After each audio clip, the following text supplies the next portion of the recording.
la cantidad de materiales que tenemos en el mercado. Otro punto importante en obras considerables es el diseño de los encofrados, ¿no? Normalmente los encofrados como que pasan desapercibidos y a criterio del constructor, ¿no? Pero la norma indica que los encofrados también deben diseñarse, ¿no? También deben diseñarse. Correcto. Y un caso particular en el cual tuve oportunidad de participar es en los puentes, ¿no? En los puentes, las vigas metálicas, la losa se tiene que hacer el vaciado in situ. Pero el encofrado para vaciar esa losa, ¿cómo encofro la losa? ¿No? Hay varias alternativas. Una propuesta era esta, ¿no? Usar este tipo de estructuras de madera, ¿no? Para encofrar la losa. Y eso también se tiene que diseñar. Se tiene que diseñar. En este caso, para el puente, ¿no? Pero en otro tipo en general, es necesario, porque la norma así lo indica. Entonces se hace pues un análisis, ¿no? Y se diseña con la norma para estructuras de madera, ¿no? Se diseña también. Se verifican las vigas, se verifican los puntales. También hay empresas que proveen encofrados metálicos, ¿no? Igual también, ¿no? Estas empresas tienen sus tablas, las cuales te sirven para hacer el diseño, y muchas de estas empresas lo que hacen es ofrecerte también el diseño, ¿no? O sea, te ofrecen el producto y te ofrecen el diseño del encofrado. Obviamente van a poner la mayor cantidad de material porque es lo que alquilan. Igual, para soportar esa losa con tanta cantidad de puntales metálicos, no le iba a pasar nada a esa losa. Con sus propias tablas se puede hacer una redistribución del diseño de ese encofrado, ¿no? En este caso en particular lo que se hizo fue recalcular la carga de trabajo de cada uno de estos puntales para retirar algunos, ¿no? Para retirar algunos, aminorar el costo o usarlos en otro encofrado, ¿no? Luego también tuve oportunidad de ver algunos de los planos de unos proyectos en los cuales el estribo que nosotros usamos para confinar nuestras columnas, ¿no? Está en relación con el diámetro de la varilla vertical, ¿no? Y la norma lo indica. Por ejemplo, si yo tengo una varilla de 1 pulgada y 3 octavos, exagerando, ¿no? yo no puedo usar estribos de 3 octavos o de 8 milímetros, ¿no? Entonces, si yo tengo una varilla de 1 pulgada y 3 octavos como refuerzo vertical, yo lo que debo usar son estribos, ¿no? Estribos de media pulgada. Y la norma lo indica, dice hasta 8 milímetros el diámetro de los estribos yo lo puedo usar para barras hasta de 5 octavos de pulgada. Si mi columna tiene barras de 5 octavos, 6 varillas, 8 varillas, puedo usar estribos de 8 milímetros. Si tengo hasta 1 pulgada, tengo varillas de hasta 1 pulgada, lo que debo usar es estribos de 3 octavos. Entonces, en algunos casos lo que hacen es, en lugar de 3 octavos, usan varillas de 8 milímetros. Está por ahí lo mismo con la varilla de 1 cuarto, reemplazan por la varilla de 6 milímetros. Entonces la norma me indica claramente, yo uso varillas de 3 octavos como estribos, hasta varillas verticales de las columnas de 1 pulgada, ¿no? Para mayores, media pulgada. Otro tema está en relación a las juntas, ¿no? Las juntas de vaciado en las vigas, en las losas, etc., ¿no? Lo que la norma menciona al respecto es que las juntas deben localizarse en el tercio central del paño, digamos, ¿no? Si yo estoy vaciando mi losa, vengo avanzando y bueno, hasta aquí no me voy a llegar porque ya no me da para más, tengo que hacer una junta. Esa junta de vaciado, lo que la norma indica es que debe estar en el paño central o en el tercio central, ¿no? Debe estar en ese rango, no me dice exactamente en la tercera parte o exactamente en el centro de luz, en ese rango, ¿no? ¿Y cuál es la forma aproximada para este tipo de vigas, ¿no? Forma aproximada a la tercera parte, en forma aproximada, lo que yo voy a tener es acuerdo al diagrama de momentos que nosotros conocemos, el momento ahí a la tercera parte es más o menos cero, es nulo. No lo he puesto aquí, pero nosotros sabemos que el diagrama de momentos flectores a los tercios de luz es casi cero. Y si yo genero la junta, ¿no? Si el momento es cero, entonces no hay esfuerzo. Si el momento es cero, no hay tracción. Entonces yo podría perfectamente, no tendría problemas si hago la junta ahí. ¿Por qué? Porque no hay momento. ¿No? Si no hay momento, no hay tracción. Entonces podría hacer la junta ahí. ¿Y qué pasa si hago la junta en el centro de luz? En el centro de luz, el cortante es cero, ¿no? El momento es máximo, pero el cortante es cero. ¿No? Y en el diseño en concreto, nosotros por debajo del eje neutro no consideramos el aporte del concreto, como si no hubiera concreto. Correcto. Otro tema, un caso particular respecto de la junta, ¿no? Y de la soldadura. En la construcción de este puente colgante, ¿no? Para avanzar desde las cámaras de anclaje de los extremos hasta el primer apoyo, ¿no? Se propuso, el sistema constructivo se propuso construir un falso puente. En uno de los extremos, en este me parece, un falso puente metálico, ¿no? Columnas y soleras metálicas, y sobre eso se armaba una plataforma que me permitía ir haciendo la construcción de montaje de cada uno de estos elementos para ir formando el primer tramo hasta llegar al pilar. Y ya teniendo ese tramo podría ser el siguiente paso, que es la construcción de este puente, ¿no? Entonces, en uno de los extremos se usó o se propuso usar un falso puente de concreto, ¿no? Hacia un lado está la cámara de anclaje, entonces se iba a hacer un falso puente de concreto, ¿no?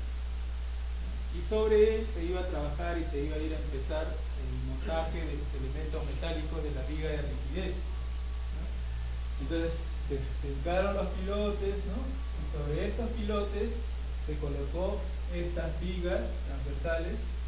Habían como 2 o 3 filas de columnas o pilotes, y sobre ellos prefabricados unas vigas de concreto transversales que calzaban directamente. Tenía un orificio que calzaba. Iba formando los ejes de los pilotes, y luego entre eje de pilote y eje de pilote venía otra viga, la viga superior, también de concreto, que servía de plataforma propiamente, también prefabricada. El esquema es más o menos el que se muestra ahí, ¿no? Los ejes de los pilotes, primero se hincaban las columnas, los pilotes, y luego se venía con las vigas transversales que montaban también, y finalmente venían otras vigas prefabricadas, tipo losa, ¿no? Que conformaban ya la plataforma. En este eje en particular, ¿no?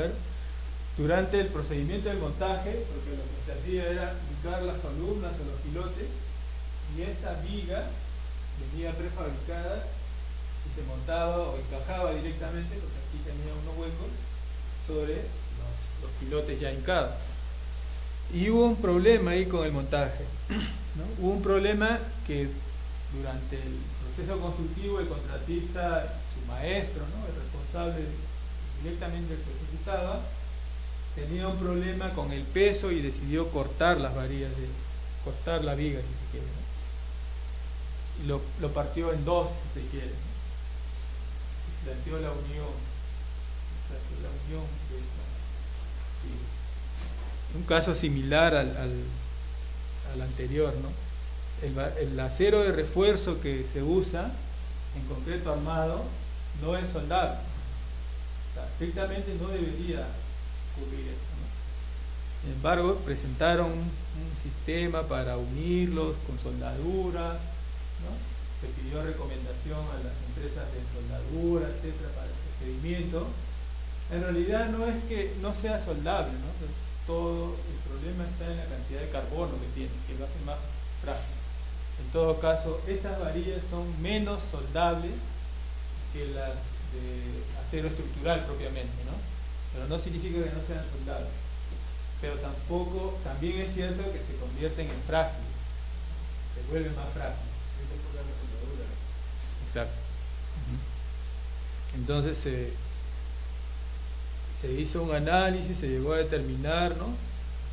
Con ayuda con la asesoría de las empresas de soldadura, se llegaron a unir en cordones, ¿no? Con soldadura tenacito, me parece que han usado ahí. Exacto. El electrodo es diferente, ¿no? Y se reforzó pues toda esa zona, ¿no? Porque ahí habían esfuerzos. En cuanto a momentos flectores, casi estamos en la zona nula, ¿no? El problema era el refuerzo por corte. Entonces, para que esto mantenga su continuidad, como en todo, igual en las acciones compuestas, para que trabaje uniforme se tiene que garantizar la transferencia de esfuerzos cortantes, ¿no? Si esta sección logra transmitir los esfuerzos cortantes, entonces se va a mantener la continuidad. Si yo no logro transmitir los esfuerzos de corte, entonces ahí se produce la falla. Es el sistema de las secciones compuestas. Entonces, se hizo eso con apoyo de la empresa de soldadura, se fabricaron las muestras, también igual que en el caso de la viga metálica, las muestras soldadas con ese electrodo y se ensayaron pues, ¿no? Para ver si alcanzaban la resistencia indicada. Adicionalmente a eso, ¿no? se colocó un enfundado metálico, digamos, para garantizar efectivamente la transferencia de corte, ¿no? Entonces se colocó un enfundado metálico que, digamos, entre comillas, iba a garantizar como un plus en el caso de que esa soldadura no funcionara, ¿no? Por otro lado, esta era una obra temporal, ¿no? Mientras dura la construcción, ¿no? Sí. Unos anclajes metálicos, exactamente. Esos son otro tipo de... Exacto.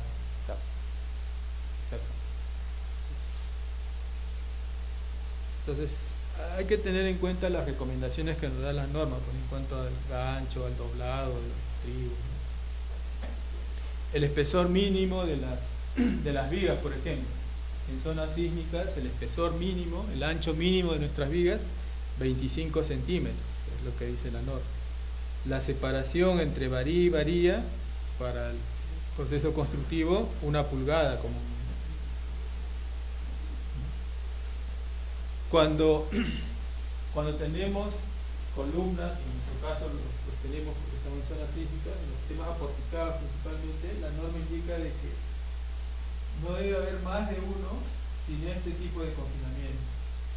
No debe haber más de una varilla sin este tipo de confinamiento. No puede haber 2 varillas sueltas, a lo menos intercalado ya debe estar confinado por uno de estos. No podría tener yo en elementos aporticados que van a soportar sismo, etcétera, varillas sin este tipo de estribos o uno acá adicional, ¿no? Y otro cruzado para los otros estribos. Asimismo, la norma nos da unas recomendaciones para, como mínimo, la separación que deben tener los estribos, ¿no? En una distancia igual a 2 veces la altura de la viga, yo debo colocar los estribos más pegaditos, más juntos, ¿no? ¿Y a qué separación voy a colocar?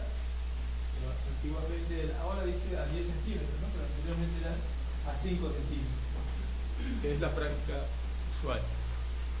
Y si seguimos las recomendaciones de la norma, entonces el resto debería estar a D cuartos, siendo D la altura de la viga. Recomendaciones para el espesor de la viga, habíamos dicho 25 centímetros como mínimo, o el peralte de la viga en tu cuarto. Bueno, de los diámetros, igual, ¿no? ¿Hasta cuánta cantidad de acero yo puedo colocar en una columna? La norma me indica que hay un límite. Yo puedo colocar como mínimo la cantidad mínima de fierro en las columnas, 1% del área de la columna, ¿no? Si la columna es de 40 por 40, hay una cantidad mínima de acero. Y también me dice la cantidad máxima. Las columnas tampoco las debo saturar con tanto fierro, ¿no? El máximo valor es el 6%. Y además dice, en los casos que la cuantía, la cantidad de acero supere el 4% del área total, debo hacer un detalle particular, ¿no? Debo confinar, lo que estábamos viendo anteriormente, ¿no? Debo confinar esa varilla, no deben estar sueltas, se debe detallar especialmente ese tipo de columnas que tienen bastante refuerzo, ¿no? Y bueno, saldrán este tipo de armadura. Así como en el caso de las vigas, también en el caso de las columnas, en la zona superior, inferior de cada paño, es donde se concentran los estribos, ¿no?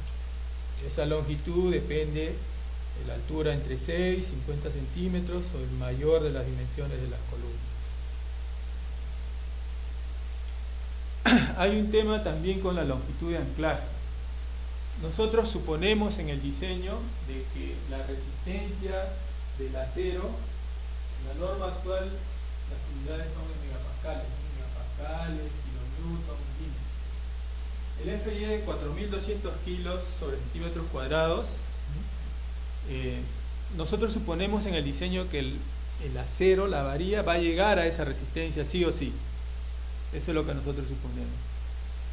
Pero lo que ocurre realmente es que para que llegue a esa resistencia, la varilla tiene que tener un adecuado anclaje, tiene que estar bien agarrado, digamos. Si una cuerda, por poner un ejemplo, no resiste 100 toneladas, pero resiste 100 toneladas si es que está bien fija en los extremos, ¿no? Igual, si esta varilla, en el caso de esta varilla inferior, no tiene la suficiente longitud de anclaje, de desarrollo, ¿no? Si no tiene la longitud de anclaje necesaria, no va a llegar a ese valor de esfuerzo fluencia, no va a alcanzar los 4.200 kilos sobre centímetros cuadrados. ¿Y qué va a pasar? Antes de que llegue a los 4.200 va a ceder, va a fallar, ¿no? Va a fallar. Entonces la norma propone estas fórmulas actualizadas ya con estas unidades, ¿no? Que anteriormente tenían estos valores. Para varillas de media, ¿cuál debería ser la longitud de encoframiento? ¿Y qué me define esa longitud? Digamos, si yo tengo una columna de 30 por 30 o de 30 por 40 y le pongo fierros de 5 octavos, yo necesito empotrarme en la columna 56 centímetros. Si mi columna es de 40, ya no voy a cumplir con eso, ¿no? Igual, ¿no? Igual para eso. Porque ya no podía usar ni siquiera varillas de 1 pulgada.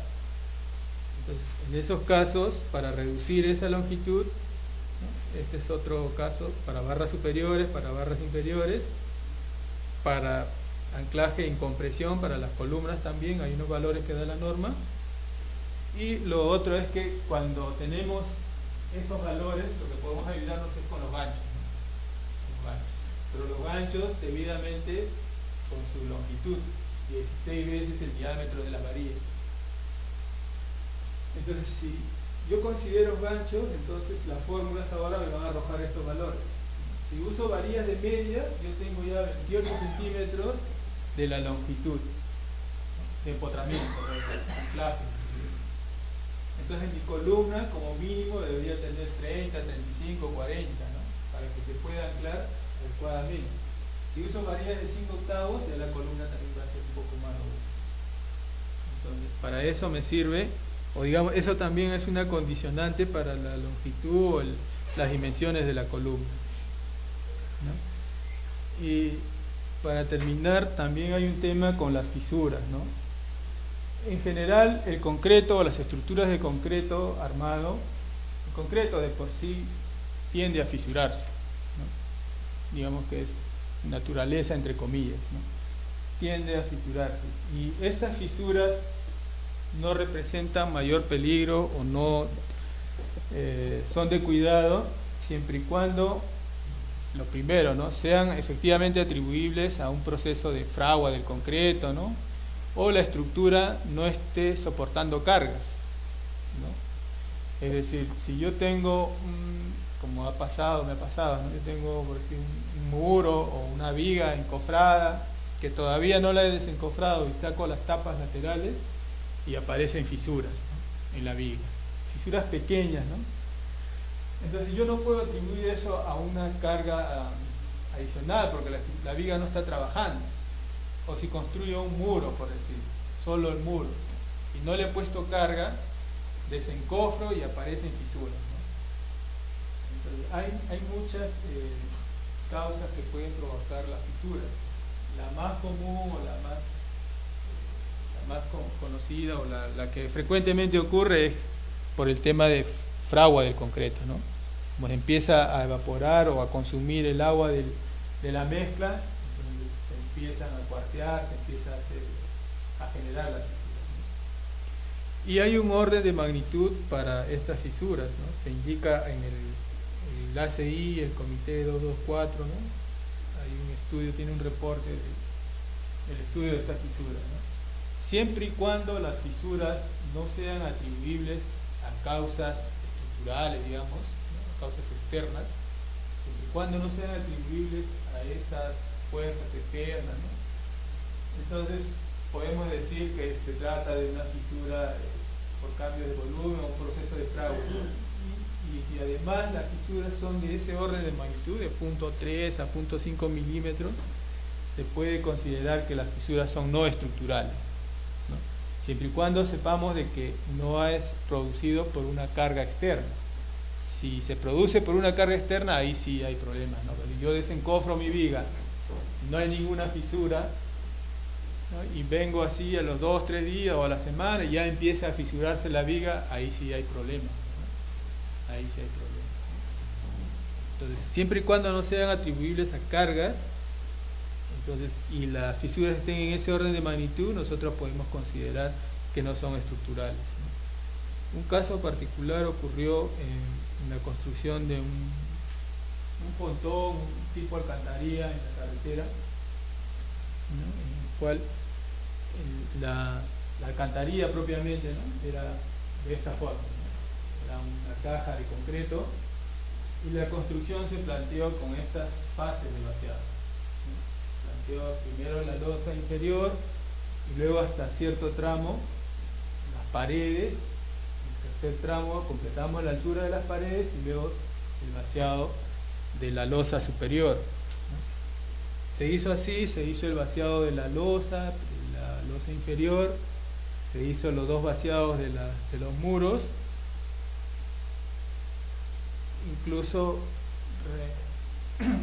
refieren de que ahí se nota la junta, ¿no? de las fases de vaciado, refieren de la losa con respecto a la pared, refieren de que se hizo un curado químico y todo eso para evitar que el agua se evapore, ¿no?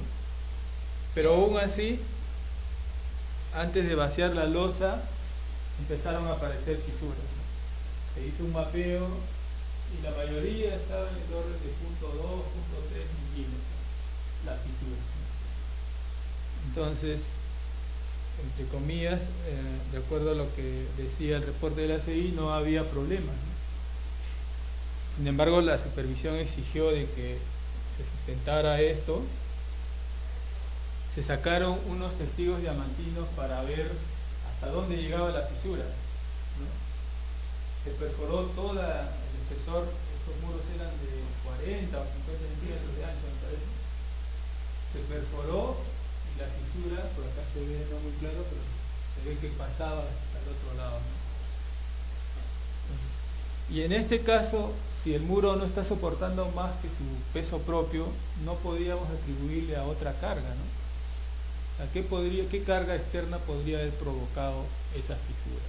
No es atribuible a una fuerza, ¿no?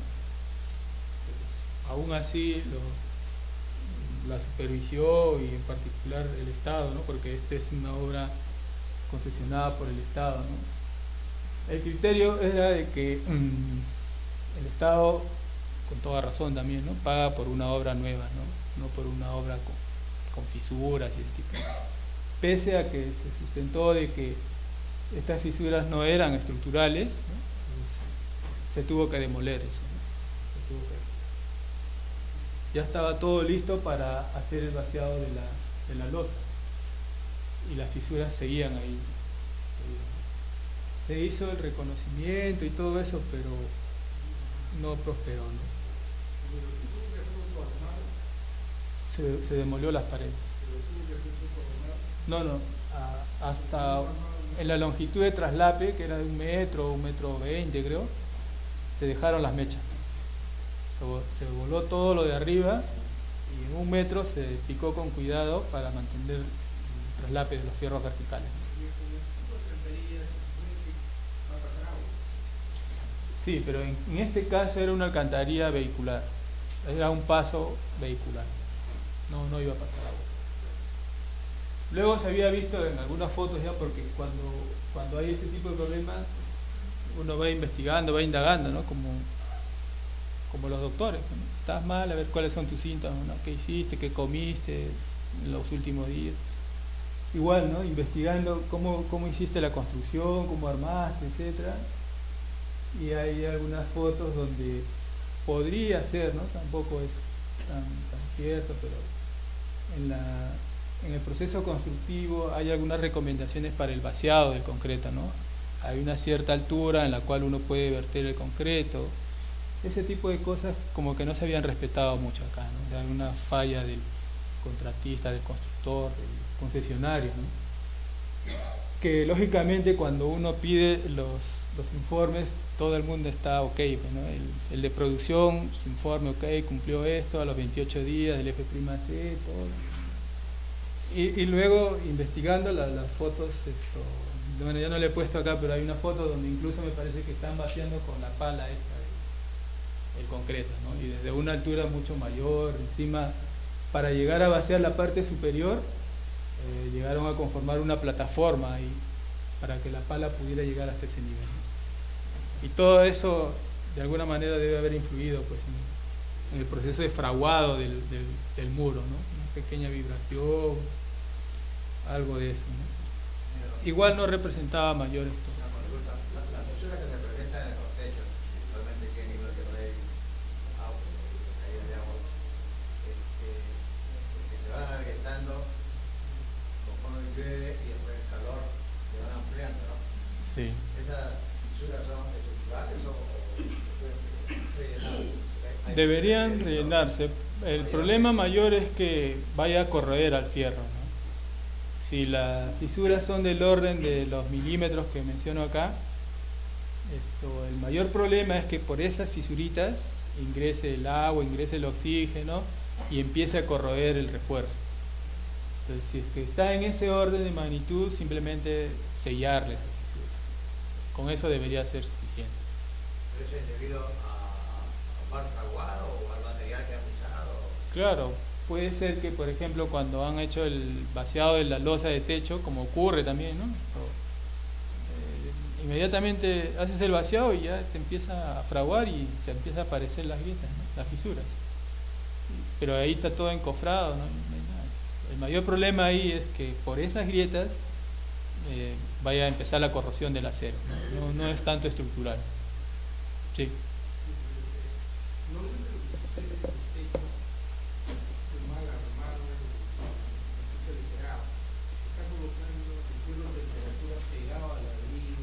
Sí. Y eso trae varias consecuencias. El acero negativo también está pegado al ladrillo del techo. En consecuencia, ahí no se está considerando el D de diseño. Así es. En consecuencia, un techo de 20, el D de diseño va a ser 17. Si lo pegamos al ladrillo, alrededor de, inclusive lo ponen debajo de la temperatura, estamos hablando de 14 y pico. Exacto. Eso quiere decir que al armarse se está quitando el 20% de su resistencia al techo. Así es, así es. Es esto. En obra tienen que controlar, pues, que se respeten los peraltes, ¿no? Generalmente se coloca unos daditos de concreto, o si es acero, unos exacto, se hace unos burritos que le llaman de acero, ¿no? Para poder garantizar justamente la separación de las varillas.